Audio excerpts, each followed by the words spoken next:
Hey, and welcome back to Times of Adventure, my old school essential solo RPG campaign. It's been a while since I published the last video, and we're going to do a quick recap, and then we're going to see what the Lanterns of Selik, our adventuring party, is going to do next. The party went into a dungeon, the Shrine of Ilariel, which was somewhere here, and they gained, each member gained 291 experience points.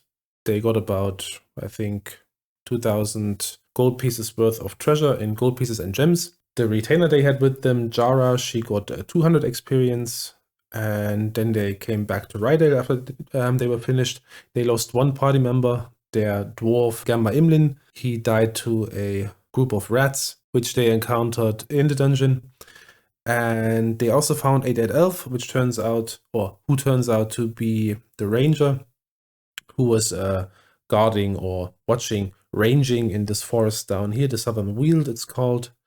And they found him dead inside the dungeon. They brought him back to Rydale. On the day after they got back, these two people got buried. There was a small ceremony, and the party took all the belongings of their party member Gamma and put that pretty much into their party wallet or into their party possessions, so to speak. And after the ceremony, they got together in the evening in the Hungry Boar Inn in Rydale, and they were asked what happened, and they told their story, what happened inside of the dungeon, and how these people died, how they found the elf, and what else they found inside the dungeon. Gold, a hero's tomb from a long-forgotten order to a god called Ilariel, probably a goddess of strength and war, or something like that. And after they all went to bed, they actually all got a vision in their dreams from this goddess who thanked them for clearing the shrine and for not robbing everything out of the dungeon.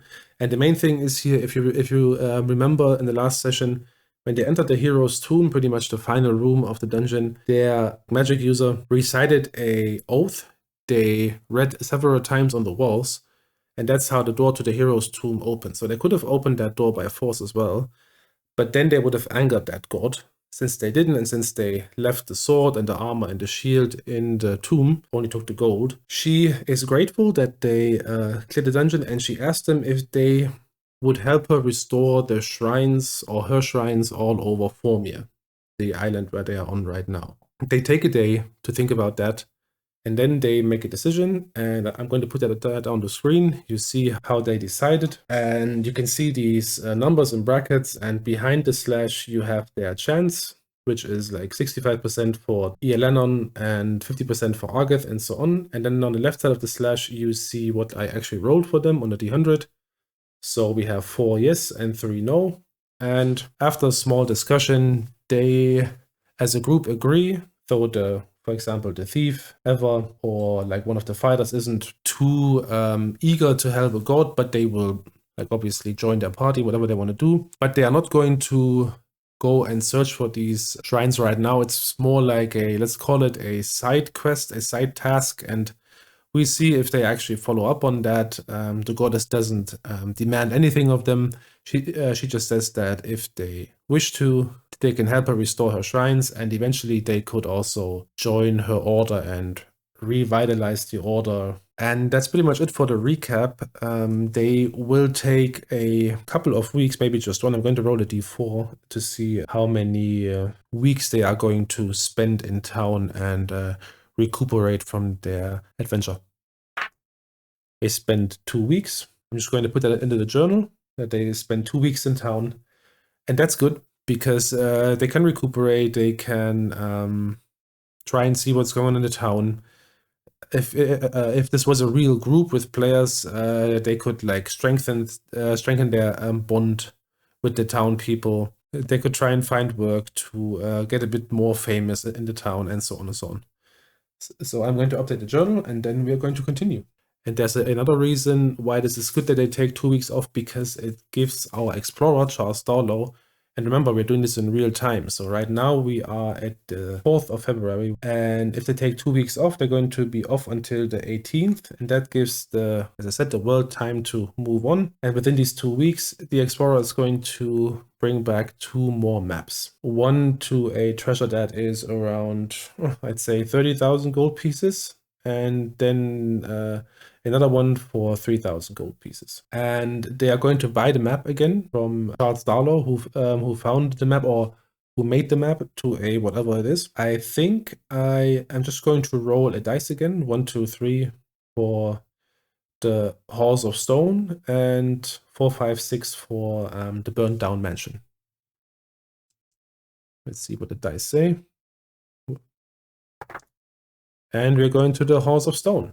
Alrighty. As you can see from the treasure, it's probably going to be a bit more difficult, bordering to very difficult, because it's around 30,000 gold pieces. That means probably several levels. And if they manage to recover that treasure, though, it's going to probably bring them to level 2. Like all of them. So when these 2 weeks of downtime come to an end, and they haven't done anything during these 2 weeks, they just decided to recuperate and mourn their lost companion and maybe enjoy life a bit. The weather has been quite good in these 2 weeks. It wasn't too cold. It has rained quite a bit, but in the first week, but the second week has been actually pretty good weather with 7 degrees Celsius, 44 Fahrenheit. So it's a mild winter, so to speak, in January. And as these 2 weeks come to an end, they start talking about how they are going to approach this new adventure, this new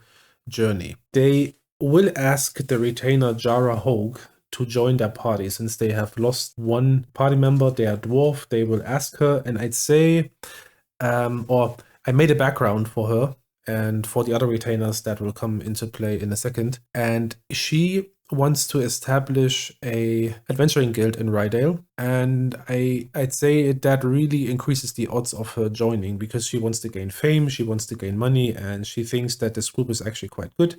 Yes, they lost someone, but adventurers know that this stuff happens and that they can be next. So that's just what the adventuring life entails. I'm going to roll a d6. I'm going to say it's a d100, and I'm going to say it's a 70% chance that she will join the party. We roll a 64. That means she joins the party. That is awesome. So she will become a permanent member, and they don't have to pay her anymore. That's really good. During these 2 weeks, they let the 2 hirelings they let them go back to their jobs, but they told them that they would need them again. And since they had a good experience as well, yes, they had to run away from orcs on their camp, but in general, they treated them really nice and were friendly, so they are just going to join them again if they need them. They have now around 1,000 gold pieces. The new map is going to cost them around 500 gold pieces, I think. So let me quickly see what it costs. Yeah, so the new map costs them 575 gold pieces. So that means they have around 500 gold pieces left, and they decide to hire another retainer. So they're going to go into the Hungry Boar Inn, let's say 2 days before they leave to their next adventure. And they go to the Hungry Boar Inn and they ask their proprietor, Alan Strongheart, when would be a good time to search for people to join them in their next adventure.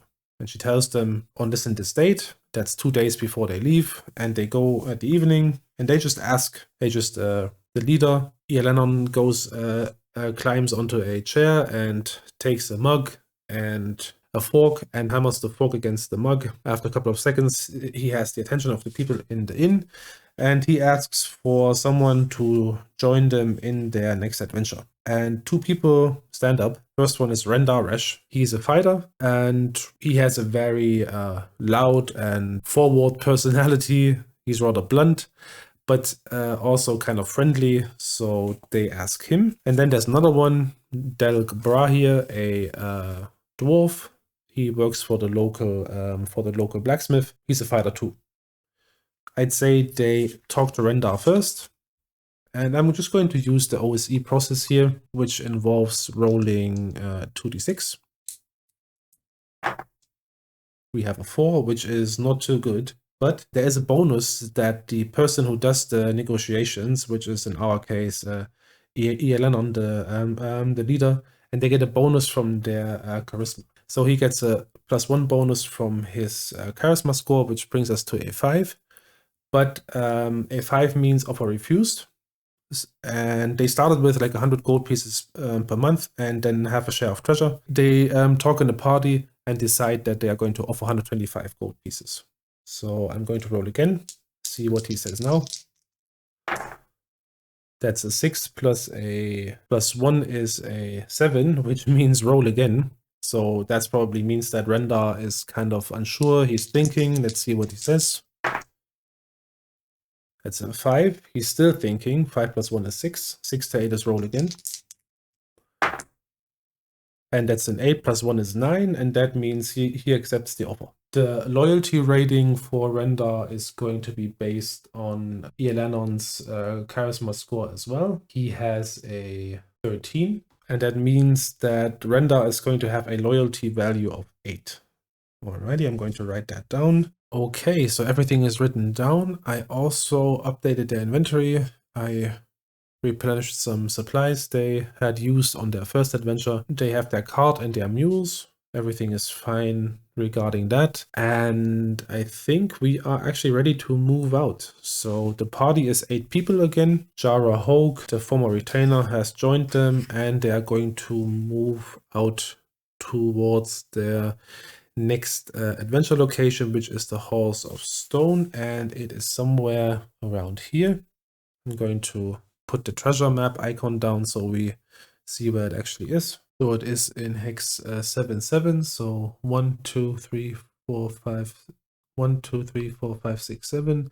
1, 2, 3, 4, 5, 6, 7. So it's just here, just at the border of the forest to the west. So they pack their bags, and on the 19th of January, they are going to go out again towards their next adventure. And a day before they leave, and they are at the inn in the evening, they are staying there. When they are in Rydale, they pay 10 gold pieces a week for bed and food. The Hungry Boar Inn is modest, nothing exceptional, so 10 gold pieces is a solid price to pay for a week to stay there, including food. And they hear that a couple of days ago, a few travelers have come into the village from the west, and they were brought to the local priest because they needed healing. So they went to him and they told him that they were ambushed by a gang of orcs around like 40 to 50 miles to the west, and that 2 of their companions were taken captive and dragged off into the woods. 3 of them could flee. 1 of them died on the way to Rydale from her wounds that she got when they fought,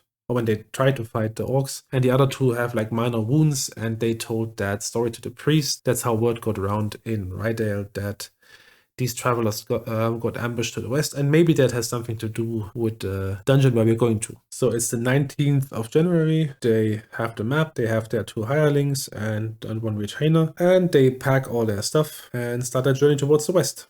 So just a quick reminder for the traveling rules. Since they have a cart and mules, they are going to travel at 12 miles a day. That means 4 hexes. In the open. It's the usual routine. We are rolling for if they are lost and if they have a wandering monster. The purple die is for being lost, and the red die is for a wandering monster. Since they are moving through clear or grasslands, the chance of being lost is 1 in 6, and the encounter chance is also 1 in 6. The red one is encounter, purple one is being lost. Not lost, and also no encounter. That means the first day goes by without a problem. We have 1, 2.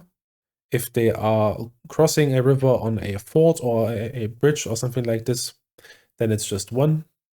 So 1, and then this is grasslands 2, so they get to here. 1, 2, 3, 4. The weather is fine. It is around 0 degrees. There's some slight snowfall during the day, and it will go on like this for the week. Alrighty, next day. We roll for Lost and Encounter again. Both Lost and an Encounter. Okay. We roll a random direction. It's from 1 to 6. That's a 3. So that is direction 1. That is direction 2. And that is direction 3. So they move 1 hex here. Then they move, that is a river hex. So that costs them 3. No, river hexes cost Oh no, there is no there is no in Outer Survival river hexes. They impede your movement. In OSE, they apparently don't. So we just move one here, and then they realize, oh, we are lost, and they turn around, and this is like 1, 2, 3, 4. And now let's see what kind of encounter they get. We roll a d8 and a d20. d8 to see what kind of encounter it is. So I just rolled a d8. There's the d8. Okay.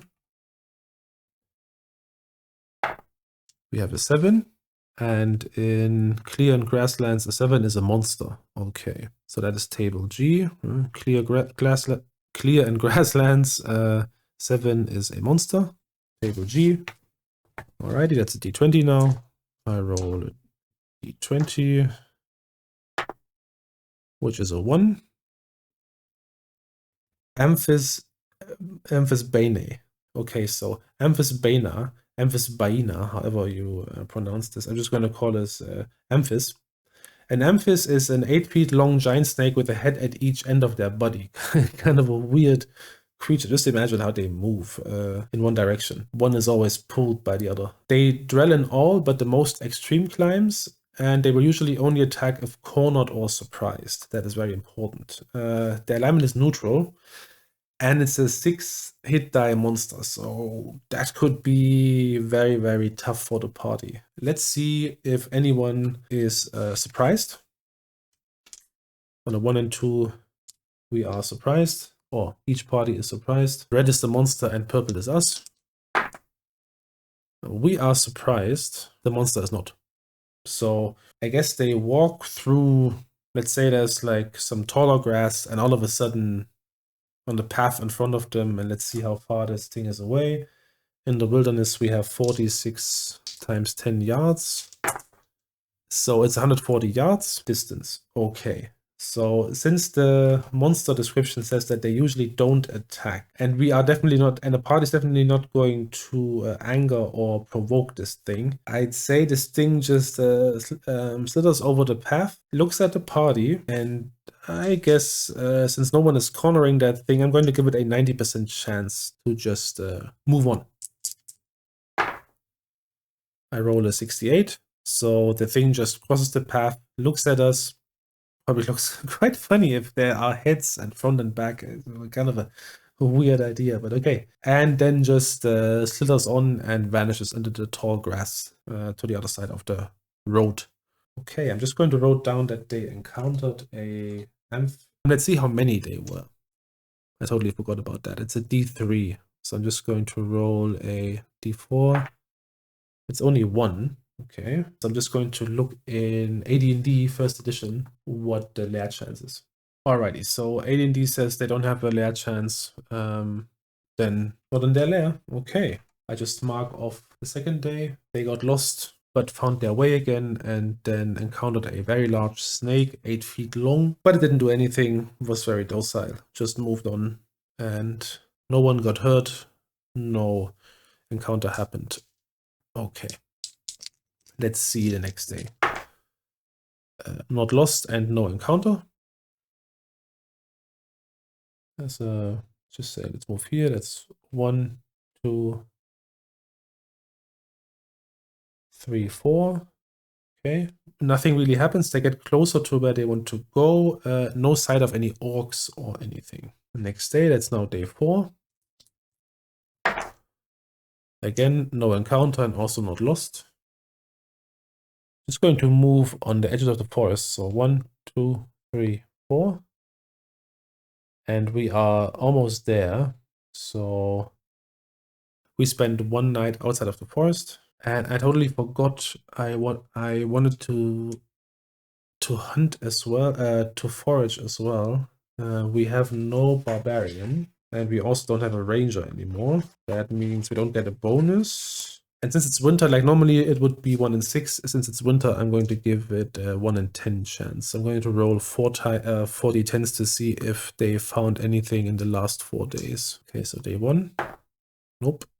It's a 4. It's a 7. It's a 9. And an 8. No berries or any fruits, which is kind of obvious in winter. The last day until they arrive where they want to go. And again, lost and encounter. Not lost and no encounter. We step into the forest, 1 hex, and then they stop. And I'm going to stop this episode here because I don't want them to be 45 minutes long. I think it's already 15 to 20 minutes, so I'm just going to stop here in a minute. But there's one more thing I want to say. They move along the forest edge and they see that there's a small track veering off the path that leads along the forest edge. They follow this track. They arrive at a small clearing. As they look around, it seems to have been a larger clearing but has overgrown. You can see that there are like still empty spots where no trees are and no larger plants. So it seems that this has been a larger clearing, and as they move into that space where this clearing once was, they see a really small hill, maybe 10 feet tall, and there's a gate set into the hill. And as they approach this gate, and they think, well, that's probably where we want to go. And as they approach the gate, or stop 1, 2, 3. And as they approach the gate, suddenly one of the trees comes alive and steps out. And it's a large tree ant. He bars their way and he asks them like what they want here. And they said, well, they we have come to explore this place. We have heard that there is treasure to be had, and we are also looking for 2 humans which have been captured by orcs a couple of days ago. And the tree ant says that he doesn't know of any orcs, and he obviously can't go in there himself because he's a 30 feet tree, so he can't go in there. And he's not here to stop people from going in, but he made it his mission to warn people, because about 900 years ago there were dwarves living in this place, and they fell for the trap of a necromancer. The necromancer told them that there are unseen riches down deep in the earth, and if they would help her find a magic item, she would in turn help them to find ways deeper into the mountain by using her magic abilities. Obviously, this was a trap. The necromancer used them, and that's how these dwarves were all killed, maybe are undead. The tree ant doesn't know what's going on inside, but he knows what happened in the past, that there were these dwarves, and they were tricked by a necromancer. Like what happened to the necromancer, he doesn't know. He just knows that there is probably something very evil inside these ruins. The party ponders about that, since they're not very experienced yet. They are a young adventuring party. They just had their first adventure. They are kind of skeptical if they should go in there, but they decide to at least take a look and explore like the first level. If there should be several, they want to at least explore the first level. So they know that something evil is in there, very evil, and they think that probably the orcs are in there as well. And this is where I will stop the session. They the party traveled to their next adventure site, the Halls of Stone, an old dwarven underground complex, now maybe inhabited by orcs, and probably also by, if it's still there, something very evil, or at least something very evil has happened in there a long time ago, and that usually leaves at least a trace of evil. So we'll see what happens. I thank you very much for watching this episode. If you liked what you saw, and if you have any comments, any suggestions, any ideas, then leave a comment, like the video, and subscribe to the channel. And I say see you next time at the Infinite Hex. Bye bye.